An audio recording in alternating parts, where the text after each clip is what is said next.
G'day Internet and welcome back to another video. So yes, this is my Microbyte HC120 and it is an Amiga Atari ST-ish shaped XT clone. But other than that, it certainly does have its own set of quirks and features. So how about we start with looking at that?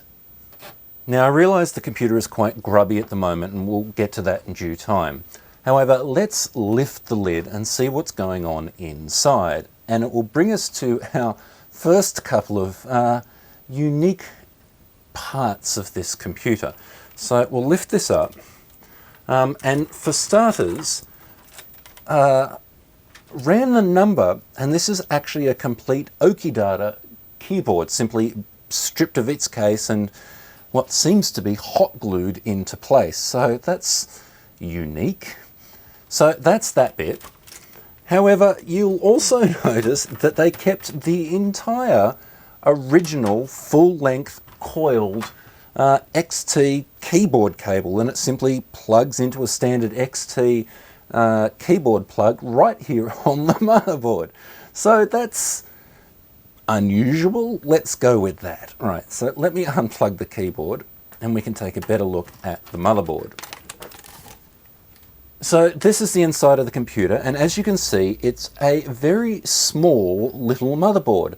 Now, from the research that I've done, these were completely designed in-house in Adelaide, and not sure on the actual where it was manufactured, if it was manufactured overseas or actually in Australia, but there it is. It's a tiny little thing. You've only got the one ISA expansion port. It actually uses the chassis as a heatsink for these rectifiers here, because it simply takes 9-volt AC in. You've got a floppy drive, and that's pretty much your lot, and a little speaker for the PC speaker. On the actual board though, we've got the NCR, this is the graphics chip, so it does CGA, MDA and Hercules. It's running an NEC V20 processor that runs at either 5 or 10 megahertz, and there's a keyboard shortcut like a hotkey for that. This is the custom BIOS ROM done by Microbyte Systems. What makes this interesting is it actually has an embedded version of DR-DOS in it. So if you don't boot off the floppy or anything, it will actually boot to a DOS prompt, and it's what we used to call DR-DOS, or even Dr. DOS as we sometimes called it. And it has a date on there of 1991, and it's version number 1.02. Up here, let me just get the keyboard cable out of the way. Up here we have the chips and technologies, and it's a P82C606 chip. This is essentially the chipset, so it handles most of the I/O and so on and so forth. And we have a Western Digital floppy drive controller. Having a quick look at the board, it is a bit grotty, but all in all it's not too bad. If we get a better look at it, there is a series of fairly large electrolytic capacitors. I've taken a pretty good look at them, and none of them are bulging or leaking or anything, so I'm actually going to leave those. But we do have the plastic on both the keyboard connector and the power connector has kind of gone like white powdery. So I think that's the keyboard, the plastic slowly degenerating. We've got a very sloppy application of some glue here, but that's fine, it works, I don't care. On the back we have, let's just have a quick look at the back. We've got a port for a secondary floppy drive. We've got serial and parallel. We've also got a gain port, and this does work, I have tested it. And we've got our 9-pin digital DTL, TTL graphics out, so CGA, and that's where the 9-volt AC plugs in, and this is obviously where the expansion card goes. So there's actually not much to it. It's essentially an Oki keyboard directly plugged in as you normally would into the motherboard. Most of it is condensed down to the Chips and Technologies main controller here, a graphics chip, a floppy drive controller, and the processor and the custom BIOS. And the rest is all just a series of kind of glue logic chips. So now that we've taken a look inside, I can show you what the only real issue, apart from being grubby, is wrong with this machine. If I turn it on,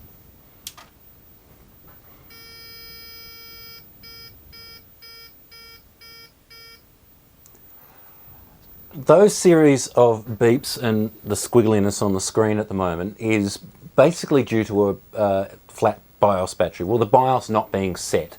And if you disconnect power from the machine for any length of time and turn it back on, regardless if you've set up the BIOS, which is a whole other subject, you get this. And eventually this will pop up and say, if you see this message, hit space now, and what that's doing is actually scrolling through several different video functions, and then it boots up. Now, the thing about the BIOS battery on this is that it uses a Panasonic VL2320, I think. Hang on a minute, I've got a new one. It is a Panasonic VL2330. Okay. Now, I couldn't find a direct just coin cell replacement for this, because my original plan was to put in simply a coin cell holder and then just put in a removable battery. And I couldn't actually find the coin cell, like without the little tabs on it, equivalent to this. So we're going to have to desolder the old one and put in a new battery. Okay, so let's get rid of the keyboard and the top of the case first by unplugging it. And it can nick off down here. Let's also get rid of the floppy drive, and it is simply held in by two screws here. And it also has an earth strap on the side here. And that should, in theory, if we unplug the cable, come on, I don't want to break it.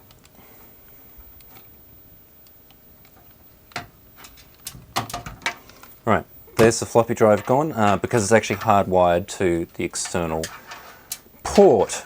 So that's that. We now need to, we can unplug the cable for the power switch. And now it's a case of removing the motherboard, and it is held in with, okay, so it's held in by a few of these nuts on the ports, and also obviously we have the 3 nuts and bolts that go to the power rectifiers. So let's start with those, because they're going to be the most annoying, because they're little screws and nuts.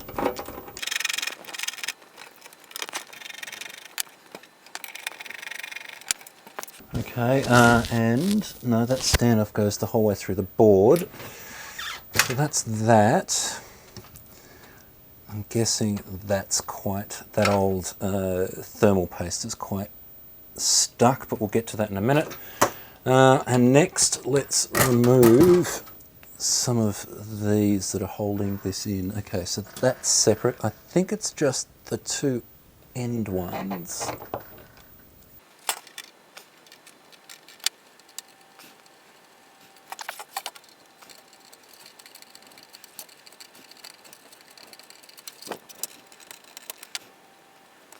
Right, they should be fun to put back in.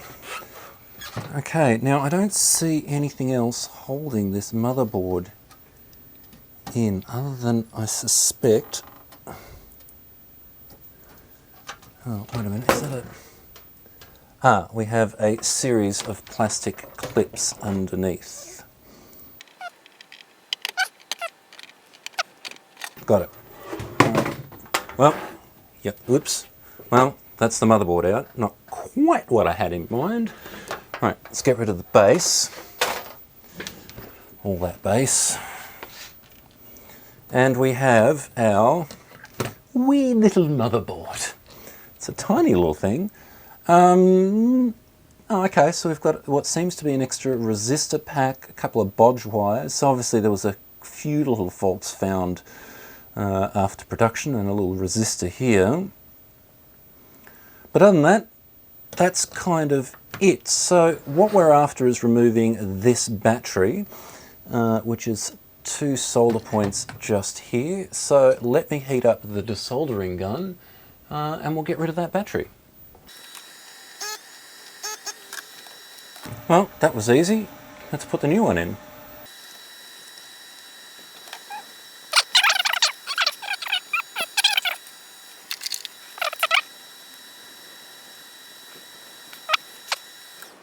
How am I going to do this?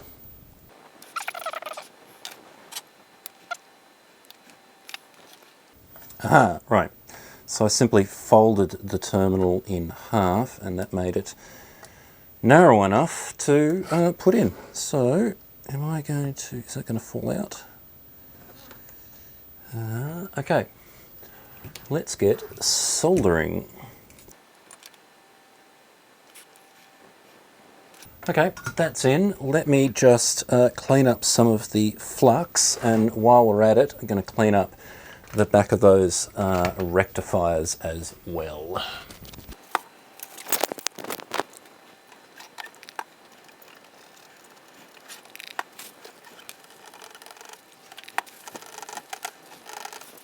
Okay, that's the old thermal grease gone. Now we can basically just put it back into the chassis. Now, before we do, we need to clean up that old thermal paste, and we might as well kind of at least give it a general wipe out at the same time.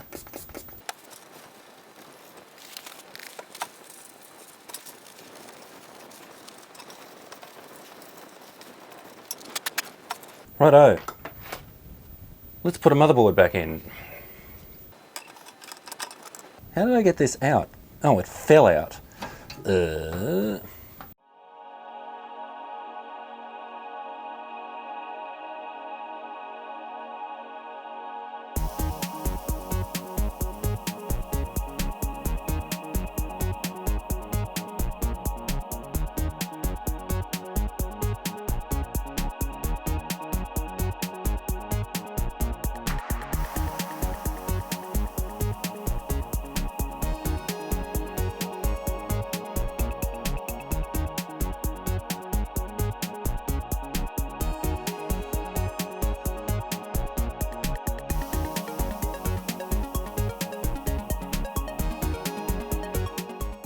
Okay, that's everything back together. I will now do the floppy drive and stuff and connect the keyboard, and let's see how we go.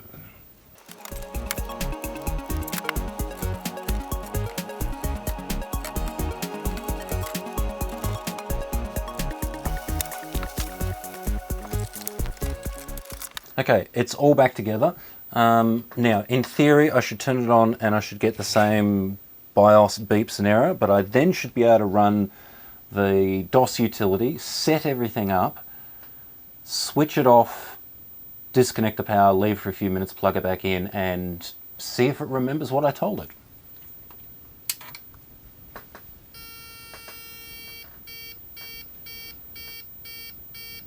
Alright, that's the normal error beeps, and it's going to do this thing where it flips through various video modes, hits spacebar, and it's booting. Now, I actually have the original Microbyte boot disk for this, which has got the utilities on it, which is nice. This is it booting its soft BIOS, which I found out is actually simply a patch, and it's actually not required because the onboard BIOS has already been updated to 1.02. But if we go HC120, and we can, for starters, set the floppy disk to 1.4 meg, because that is actually what's in it. We can set the monitor to color, and that's pretty much all we need. So we go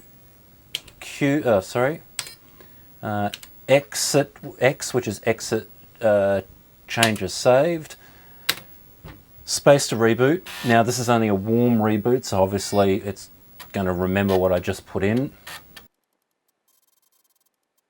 Right, so here we are. Now, the other thing is,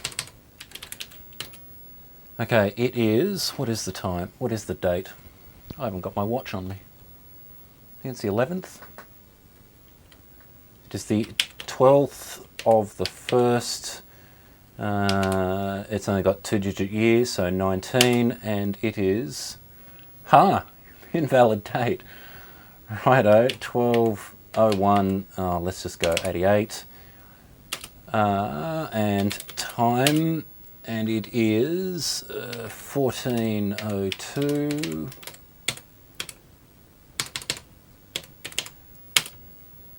Right, okay, so now if I was to switch it off, I don't know if it'll remember the date, by the way.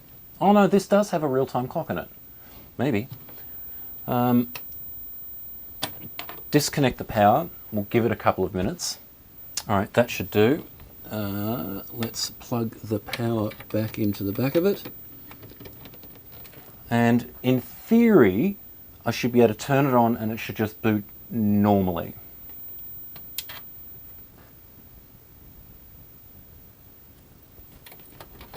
Would help if I didn't bump the video cable out. Yes, it is booting normally, no error beeps. Sweet.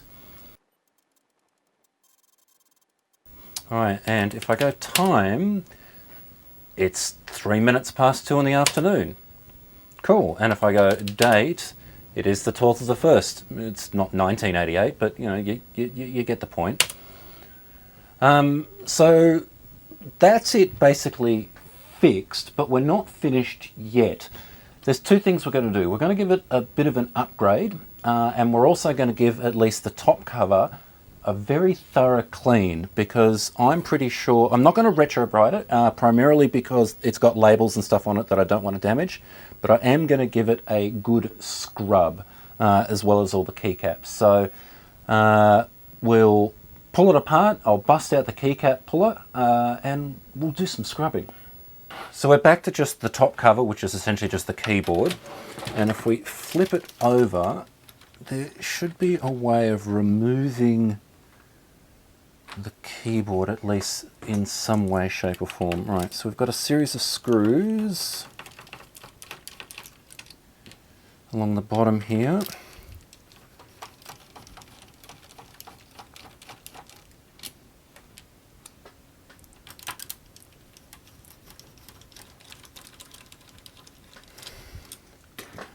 And there's some clips here, so I'm hoping that... Alright, well that's that bit removed, and obviously it was glued at one point, because there's the old hot glue. And if you haven't learnt by now how much, I hate hot glue, yeah, that's not going back in. And now we have, no. That's this, no? Okay. Alright, smarty pants, how is this being held in? What are the chances it's just being held in with more glue? It is.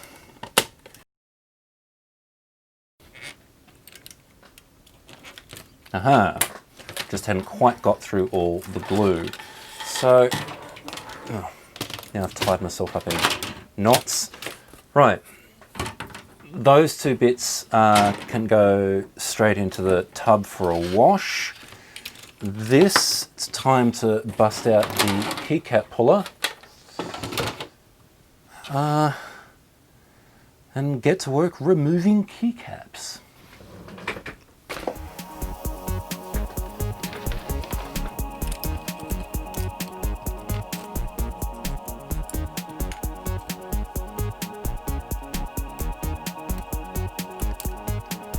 which also contain tiny little springs.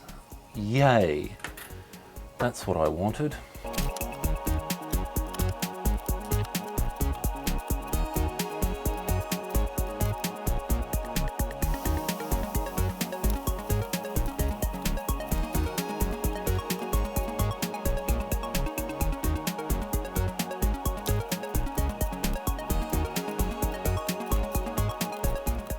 Right, so given how disgusting my hands feel after removing all those keys, the keycap, I'm going to go wash my hands, but also the keycaps are going to go in for a thorough soak for an hour or so, and I'm also then going to wipe down the actual deck because it's very dusty and very dirty.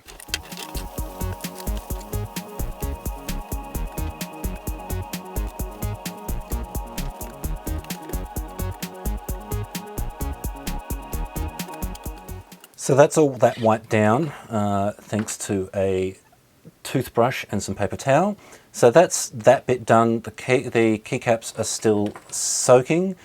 Now I did have a quick look at the cases. This just simply needs washing. However, I managed to actually carefully remove the labels from this, and you can really see how much it has yellowed. So I'm going to see how it scrubs up. Maybe it's just dirty, but I don't think so. And these two bits are going to get retrobrighted. So we have returned from much scrubbing and a touch of retrobrighting, and now it's time to put the keyboard all back together. I've already actually I've glued the keyboard back in. I didn't capture that on camera, mainly because it turned out to be a complete nightmare, but it's in. So let's get started.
So, in theory, I should be able to plug this back in and it should just work. I think I've got a boot disc in there. I do. Is the monitor still on?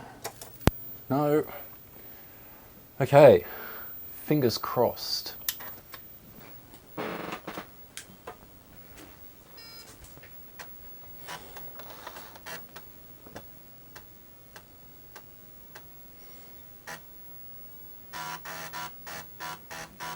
And it's booting up fine with its very noisy hard drive.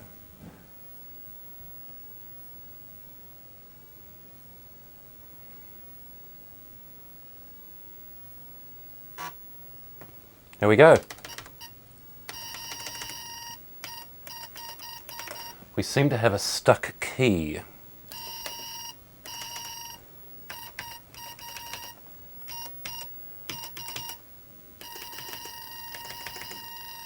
Ah.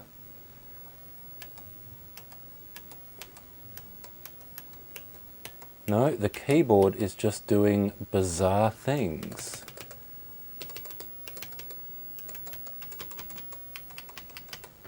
Right. Okay, pull it back apart again.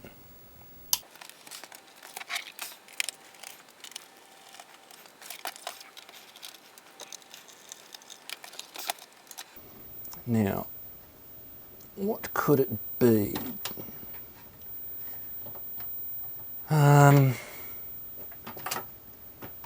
Let's see what it does without the keyboard plugged in. I think we'll start with that. In theory, it should throw a keyboard error.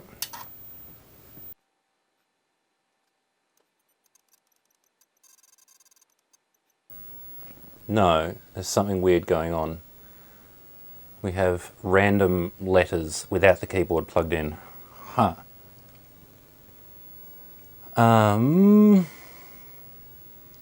This could be fun to diagnose. What could it be? All right, I'm going to have a bit of a think about this one.